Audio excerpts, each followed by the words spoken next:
Hello everyone, मैं ज्योति शर्मा आपके अपने चैनल इजी लिटरेरी लेसन्स पर आज आपके लिए जो पोम लेकर आई हूँ ये एक बर्ड पर बेस्ड पोम है। इस पोम को पढ़ते समय हम देखेंगे कि कैसे एक बर्ड की सोच और उसका ईगो ह्यूमन बीइंग में भी देखने को मिलता है। तो रिलेट करते हुए स्टडी करेंगे। बहुत ही इंटरेस्टिंग वीडियो होने वाला है। वीडियो पर लास्ट तक मेरे साथ बने रहिए।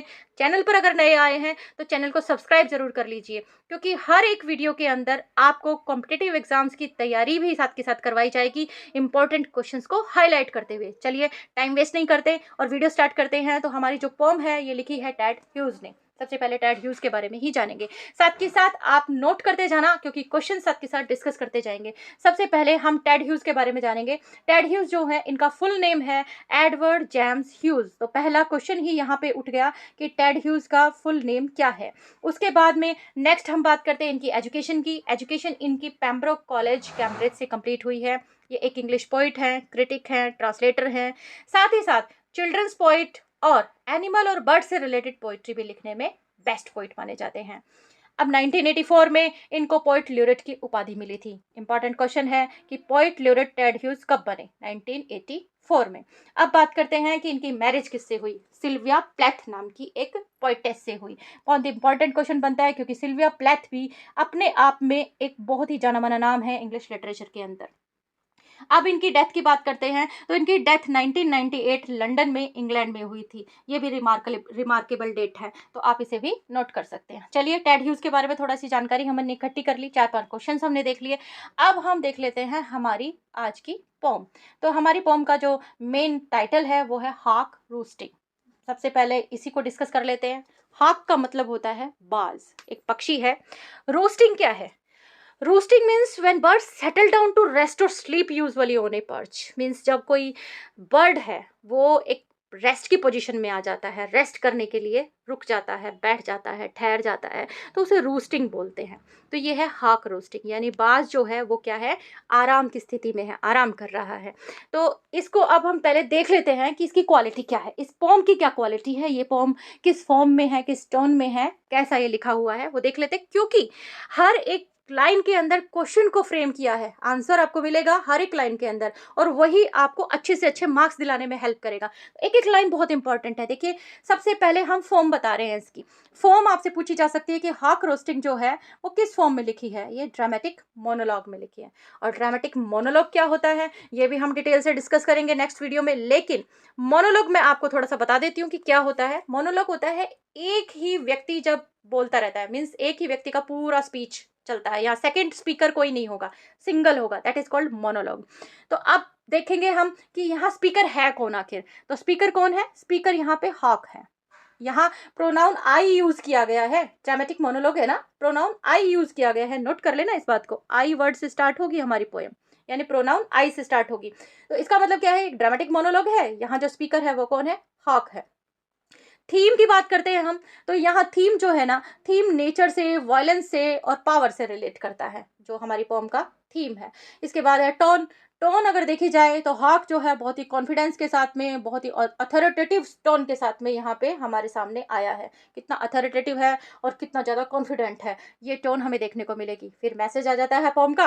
पोम का मैसेज जो है वो क्या हमारे सामने है कि यहाँ जो है नेचर के अंदर आपको देखने को मिलेगा पावर और वायलेंस, जो आपको ह्यूमन बीइंग में भी देखने को मिलता है। तो उसको रिलेट करते हुए स्टडी करेंगे बहुत इंटरेस्टिंग वे से। अब लाइन बाय लाइन एक्सप्लेनेशन कर लेते हैं। यहाँ भी देखना आप कि हर लाइन में से, हर पैरा में से आपको इंपॉर्टेंट क्वेश्चन साथ के साथ बताए जाएंगे, जो आपके लिए बहुत ही ज्यादा हेल्पफुल होंगे अच्छे मार्क्स लेने के लिए।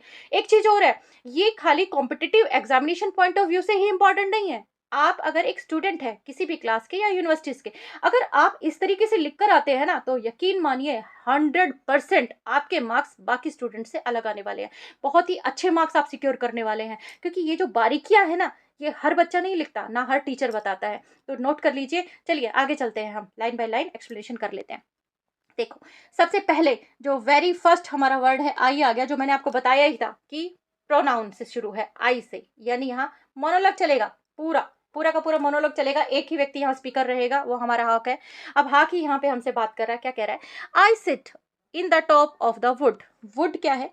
वुड मानिए आप लकड़ी, यानी एक पेड़ की लकड़ी, पेड़ समझ लिए। वुड यहाँ वैसे जंगल है, मतलब पूरा जो जंगल है उसके लिए इस वर्ड को यूज किया गया है, वुड। वैसे तो ये लकड़ी होती है, लेकिन पूरे जंगल के लिए यूज किया गया है। तो ये क्या कह रहा है, I sit in the top of the wood, कि मैं जंगल में सबसे ऊंचे किसी पेड़ के ऊपर बैठा हूँ। माई आईज क्लोज्ड, मेरी आंखें बंद है। इन एक्शन, इन एक्शन देखो, अब एक तो होता है एक्शन में होना और दूसरा होता है इन एक्शन। इन एक्शन का मतलब स्टिल, मतलब एकदम शांत बैठा हुआ हूँ, मतलब मैं कुछ भी नहीं कर रहा हूँ, आराम से बैठा हूँ। नो फाल्सिफाइंग ड्रीम, फाल्सिफाइंग का मतलब होता है कि झूठे, मतलब ऐसा नहीं है कि मैंने आंखें बंद कर रखी है तो मैं झूठे सपनों में खोया हुआ हूँ, नहीं। ऐसा कहा जाता है, माना जाता है कि जो बाज होता है ना, बाज जो है वो अपनी आंखें बंद करके बैठता है, लेकिन इसका ये मतलब नहीं होता कि वो सो रहा होता है, भाई वो प्लान कर रहा होता है, उसकी प्लानिंग चल रही होती है।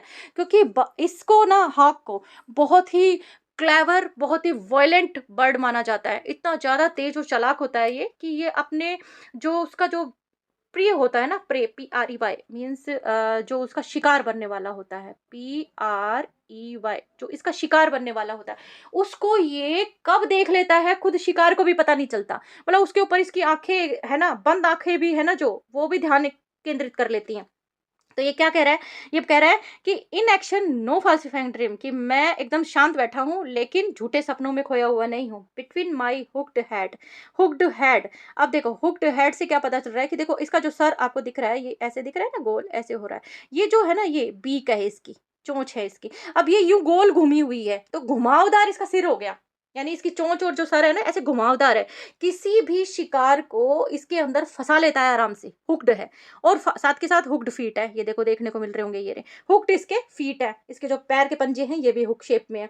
और in sleep rehearse perfect kill and eat, कह दिए ना अपनी बात। और मैं नींद में भी, यानी मैं आराम कर रहा हूँ, रिहर्स कर रहा हूँ, लेकिन क्या कर रहा हूँ, रिहर्स, रिहर्स यानी दोहरा रहा हूँ, मतलब बार बार प्रैक्टिस कर रहा हूँ कि किस तरीके से मैं मारूं और खा जाऊं, यानी अपने शिकार को किस तरीके से मारूं और उसको खा जाऊं। चलिए आगे क्या कहता है, the convenience of the high trees, अब देखो ऊंचे पेड़ के ऊपर बैठा हुआ है, बिल्कुल ऊंचे पेड़ पे बैठा हुआ है यहाँ पे। तो ये क्या कह रहा है कि ये मेरे लिए कन्वीनियंस है, यानी मेरे लिए तो सुविधाजनक है कि मैं सबसे ऊपर बैठा हूँ। इसका मतलब क्या हुआ कि सबसे ऊपर बैठा, अब जैसे मान लो हम बहुत ऊंचाई पर अगर चले जाते हैं तो अपन को बिल्कुल साफ साफ दिखाई देता है ना नीचे का सब कुछ। तो ये क्या कह रहा है, ये तो मेरे लिए सुविधाजनक है कि मैं सबसे ऊंचे कहीं पेड़ पर बैठा हूं। द एयर बोयांसी, कि बायोन्सी का मतलब क्या होता है कि जैसे बहना, बहुत ही खुशी से बहना, मतलब बहुत प्रफुल्लित होकर बहना, हवा जो है ना बहुत ही शांति से, बहुत ही अच्छे से बह रही है, चल रही है। एंड द सब्स रे, सब्स रे है यहाँ सन की रे, सन है ना, SUN, सन, सन की रे से लिया गया है कि एयर्स, एयर्स बायंसी एंड द सर्ब्स रे, तीन चीज बताई हैं। एक तो उसने हाई ट्री बताया है, ऊपर से उसने एयर की वॉयंसी बताई है और सर्ब्स रे बताई है। तीनों के तीनों नेचर्स एलिमेंट है, नेचर के एलिमेंट है। ये नेचर के एलिमेंट का इसने जिक्र क्यों किया है, क्योंकि ये कह रहा है कि नेचर भी जो है ना वो मेरे फेवर में है, ये सारी की सारी चीजें मेरे फेवर में है। हवा बह रही है तो इसका मतलब जब ये उड़ता है तो इसको अपने पंख फैलाने की जरूरत नहीं पड़ती, मतलब पंखों को फड़फड़ाने की जरूरत नहीं पड़ती, ये ऐसे ही उड़ा चला जाता है हवा के बहाव में। सब्स रे यानी सूरज की किरणें जो हैं, सूरज की जो रोशनी है वो भी इसकी मदद कर रही हैं, ये अपने शिकार को आराम से आसानी से ढूंढ सके। Are of advantage to me, ये सारे के सारे मेरे लिए तो लाभदायक ही हैं, मेरे लिए तो सारे के सारे फायदा ही कर रहे हैं। And the earth face upward for my inspection, earth face upward इसका मतलब क्या है कि इसको तो ऐसा लगता है कि धरती ने भी अपना मुंह उठा रखा है, यानी जमीन पर जो कीड़े काटे जिनको इसने खाना है वो भी जैसे है ना, ऐसा लग रहा है जैसे साफ साफ क्लियरली धरती जो है इसको दिखाना चाहती है। तो कह रहा है कि नेचर जो है, नेचर का हर एक एलिमेंट मेरे फेवर में है, चाहे वो हाई ट्रीज हो, चाहे हवा का बहना हो, चाहे सूरज की रोशनी हो, सूरज की किरणें हो, और चाहे अर्थ का फेस हो, चाहे मतलब धरती जो है चारों तरफ जो मेरे को दिखाई दे रही है वो हो, सब मेरे फेवर में है। आगे देखिए क्या कहता है, my feet are locked upon the rough bark, कि मेरे फिट जो हैं वो एक रफ बाक पर लॉक्ड हुए हुए हैं।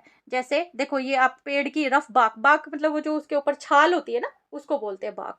तो छाल के ऊपर देखो ये इसके पंजे देखो कैसे अटका रखे हैं इसने बहुत अच्छे तरीके से, मतलब ये फिसल नहीं रहा, बहुत अच्छे तरीके से इसकी पकड़ हो रही है इसके ऊपर। My feet are locked upon the rough bark, it took the whole of creation. अब यहाँ देखो आप, होल ऑफ क्रिएशन, ये जो शब्द है ना होल ऑफ क्रिएशन, भाई यहाँ पे ना एल्यूजन यूज किया है। एल्यूजन कैसे, कि ये डिस्क्राइब कर रहा है यहाँ पे गॉड को, क्योंकि पूरी जो क्रिएशन है वो किसने बनाई है, गॉड ने बनाई है ना। हाँ, क्रिएशन जो है वो पूरी की पूरी भगवान की बनाई हुई है। तो ये वर्ड जो है ना ये एल्यूजन हो गया, मतलब कहना कुछ, मतलब एक छोटे से शब्द के अंदर हमें कुछ और ही दिशा में ले गया ये। अभी तक बर्ड की बात हो रही थी, नेचर की बात हो रही थी, अब ये पूरे भगवान की बात करने लगे, यानी पूरी सृष्टि की बात करने लगा। पूरी सृष्टि की रचना किसने करी है? भगवान ने करी है, इस शब्द से पता चल रहा है। तो यहाँ जो हमारे राइटर हैं, जो हमारे पोइट हैं, इन्होंने एल्यूजन यूज किया है, ठीक है। To produce my food my each feather now I hold creation in my food, कि ये सारी की सारी चीजें जो भगवान ने मुझे दी हैं, ये ऐसा लगता है कि मुझे जैसे भगवान से भी ज्यादा इसने पावरफुल बना दिया। टू प्रोड्यूस माई फूड, कि मेरे को देखो पैर कैसे दिए हैं, मेरे जो फीदर्स हैं वो ऐसे दिए हैं कि now I hold creation in my foot, इस तरीके के हैं कि पूरी की पूरी क्रिएशन को, पूरी की पूरी सृष्टि को मैं अपने पैरों के नीचे रख सकता हूँ, मैं अपने पंजों में दबा सकता हूँ। यानी जहां भी नजर जाती है ना, वहां मैं अपना अधिकार समझता हूँ, मैं कोई भी चीज जब मेरा मन करे ले सकता हूँ। और पक्षी है, तो पक्षी तो क्या ही लेगा, पक्षी है तो वो तो अपने लिए क्या खाना देखेगा, अपना शिकार ढूंढेगा। यहाँ अगर हम रिलेट करें ह्यूमन बीइंग से, तो आपको नहीं लगता कि ये जो नज़रिया है ये इंसान का भी बन जाता है? जब इंसान को कुछ मिल जाता है, इट मीन्स वो सक्सेस हो जाता है, उसके पास पैसा होता है, बहुत शोहरत मिल जाती है, तो वो अपने आप को क्या समझने लग जाता है? भगवान के बराबर समझने लग जाता है कि भाई अब तो मैं जो चाहूँ कर सकता हूँ। वही कहानी सेम ये पक्षी कह रहा है, यानी इसका ईगो दिख रहा है हमें यहाँ पे। ईगो है कि मतलब ये जो पूरी की पूरी क्रिएशन है ये सारी मेरी है, it took the whole creation, ये पूरी क्रिएशन मेरी है, और इस पूरी क्रिएशन को मैं अपने पैरों के नीचे रख सकता हूँ। क्यों? क्योंकि भगवान ने मुझे इस तरीके के पंजे दिए हैं, इस तरीके के फीदर दिए हैं, तो मैं तो किसी को भी कब्जे में ले सकता हूँ, जब चाहे जो चाहे मैं कर सकता हूँ। चलिए आगे बढ़ते। आगे क्या है? और fly up and revolve it all slowly, यानी मेरे पंजे और मेरे पंख ऐसे बनाए हैं कि मैं कहीं भी उड़ सकता हूँ, कहीं भी घूम सकता हूँ। रिवॉल्व यानी चारों तरफ घूमना, स्लोली धीरे भी और तेज भी, कैसे भी, है ना। फ्लाई अप, ऊंचा भी उड़ सकता हूँ, चारों तरफ भी घूम सकता हूँ, धीरे धीरे भी घूम सकता हूँ। I kill where I please, I kill where I please. देखिए मतलब यहाँ देखो आप, ईगो की तो मतलब हद हो गई ना, बिल्कुल ईगो एकदम ऐसा है, कह रहा है कि मैं जहां मुझे अच्छा लगे ना वहां मैं मार सकता हूँ, यानी जो मुझे अच्छा लगेगा, जहां मेरा मन करेगा वहां मैं झपट्टा मार सकता हूँ, because it is all mine. अब यहाँ तो ये समझो कि एक्सट्रीम ही हो गया, because it is all mine, यहाँ अथॉरिटेटिव आ गया कि सारा का सारा सब कुछ मेरा ही है, सब कुछ मेरा है, मेरा मन करेगा जिसको मारूंगा, मन करेगा जिसको खाएगा। देयर इज नो सोफिस्ट्री, सोफिस्ट्री का मतलब ये हो गया कि कुछ भी यहाँ पर ना सोफिस्ट्री नहीं है। सोफिस्ट्री मतलब कोई फाल्स आर्ग्यूमेंट नहीं है कि मैं, कोई मेरे साथ में झूठी बहस करे इस चीज को लेकर कि नहीं तुम जो चाहो वो नहीं कर सकते, ये चीज मतलब गलत है। कोई मेरे साथ इस चीज के आर्ग्यूमेंट नहीं कर सकता, क्योंकि मैं इतना पावरफुल हूँ, मैं जो चाहे कर सकता हूँ।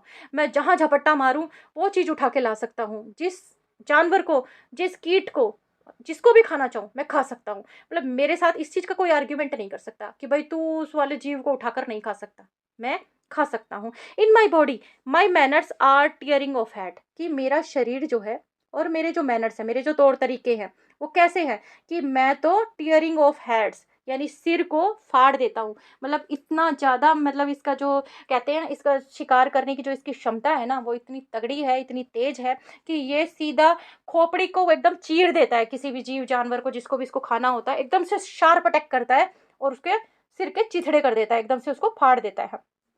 आगे चलते हैं। The allotment of death. अब देखो यहाँ पर भी देखने आपको क्या देखने को मिल रहा है, द अलॉटमेंट ऑफ डेथ। अब ये जो वर्ड है ना, ये आपको क्या बता रहा है? द अलॉटमेंट ऑफ डेथ, इसका मतलब क्या है कि ये जो वर्ड है ये हमें क्या बता रहा है कि कभी भी डेथ की अलॉटमेंट जो है एक पक्षी नहीं कर सकता। ये आयरनी है एक तरह से। ये जो हॉक है, ये जो हमारा हॉक है ना, ये खुद भी एक क्या है, एक लिविंग बीइंग ही है, मतलब इसने जन्म लिया है तो ये मरेगा जरूर। भाई ये अलॉटमेंट कैसे कर सकता है डेथ का? तो यहाँ आयरनी है एक तरह से, मतलब ये अपने आप को क्या समझे बैठा है, ये अपने आप को समझे बैठा है कि मैं जो चाहूँ जिसको चाहूँ मार सकता हूँ, लेकिन इसको खुद को ये चीज ये भूले बैठा है कि मैं भी तो मर जाऊंगा एक दिन।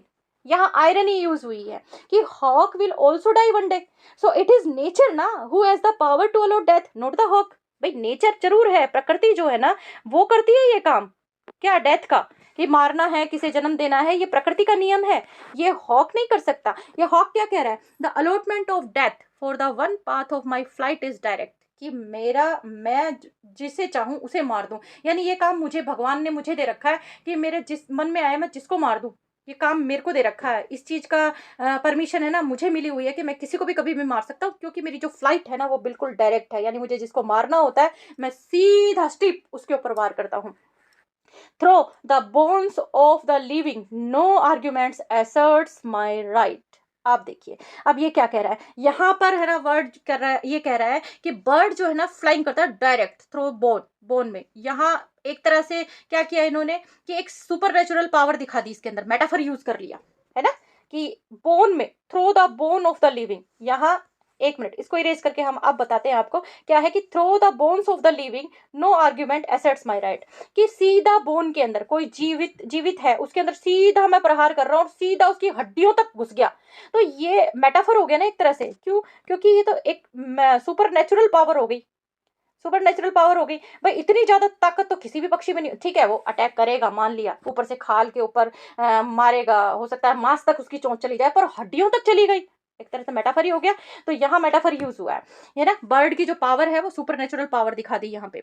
ठीक है, आगे देखिए क्या बताया है, आगे है हमारा कि the sun is behind me, sun जो है सूरज मेरे पीछे है। यानी यहाँ आप एक तरह से ईगो से भरी हुई आवाज भी कह सकते हैं हॉक की। हॉक कह रहा है कि भाई सूरज है, इतना पावरफुल माना जाता है कि सब जगह उसका साम्राज्य है। सूरज जब उगता है तो इसकी रोशनी बराबर सब जगह पे पड़ती है ना। तो ये कह रहा है कि सूरज जो है ना वो भी मेरे पीछे है, मेरी जो पावर है वो इतनी ज्यादा है कि सूरज भी मेरे पीछे। देखो, हर एक लाइन का मीनिंग जो है वो अलग से निकल रहा है। ये जो वर्ड है ना, ये जो सेंटेंस है, इस सेंटेंस का जो मीनिंग है वो ये भी निकलता है कि यहाँ हॉक जो है वो बहुत ही ज्यादा ईगो में भर के ये चीज कह रहा है। और इसका मतलब ये भी निकल सकता है the sun is behind me, इसका मतलब ये भी निकल सकता है कि सूरज जो है वो भी अब पीछे रह गया, यानी मेरा जो चारों तरफ फैलाव है, मैं सब चीज के ऊपर फैला हुआ हूँ, लेकिन सूरज भी अब तो मेरे पीछे रह गया। Nothing has change since I begin, कुछ भी नहीं बदला है जब से मैंने शुरू किया है, यानी कुछ भी नहीं बदला सिंस आई बिगिन, कि जब से मैंने ये शिकार करना शुरू किया है, जब से मेरा जीवन शुरू हुआ है, तब से कुछ भी नहीं बदला। My eye has permitted no change, और मेरी आंखें भी किसी तरह का चेंज परमिट नहीं करती, यानी मेरी आंखें भी है ना वो कुछ भी बदलते हुए नहीं देखी। I am going to keep thing like this, मैं अपनी ये जो चीजें हैं ऐसी कैसी रखूंगा, यानी मेरी शिकार करने की जो क्षमता है यही रहेगी। मेरा जिसको मन करेगा मैं उसी को मारूंगा, मैं अपने अंदर बदलाव नहीं लेके आऊंगा। तो ये क्या हुआ, एक तरह से ईगो हो गया, एक तरह से ये समझ लिया अथॉरिटेटिव हो गया ना टोन। तो ये जो टोन है ये ह्यूमन बीइंग में भी देखने को मिलता है, अगर हम इसको इस चीज से रिलेट करें। अच्छा, एक चीज बहुत इंपॉर्टेंट है इसमें कि पर्सोनिफिकेशन भी यूज हो गया थ्रू आउट पूरी की पूरी पोएम, क्योंकि लाइन बाय लाइन आपको नहीं बताया, क्योंकि पूरी की पूरी पोएम के अंदर पर्सोनिफिकेशन है। पर्सोनिफिकेशन कैसे है, देखो इसको है ना कौन कौन सी मतलब क्वालिटीज दी हैं, वो सारी क्वालिटीज यहाँ पे है ना पोइट ने दी हैं कि जो एक इंसान के अंदर होनी चाहिए। हाँ, थिंकिंग करने की कैपेसिटी, लैंग्वेज की, एक्सप्रेशन की, ये जो कैपेसिटी है ये एक इंसान की कैपेसिटी होती है। ये सारी कैपेसिटी हॉक को दी हुई है। तो यहाँ क्या है, पर्सोनिफिकेशन है इस पूरी पोएम के अंदर। तो ये हमारी पोएम यहाँ पे खत्म होती है। आपको अगर वीडियो पसंद आया है तो वीडियो को लाइक कीजिए, शेयर कीजिए, सब्सक्राइब कीजिए। Thank you for watching.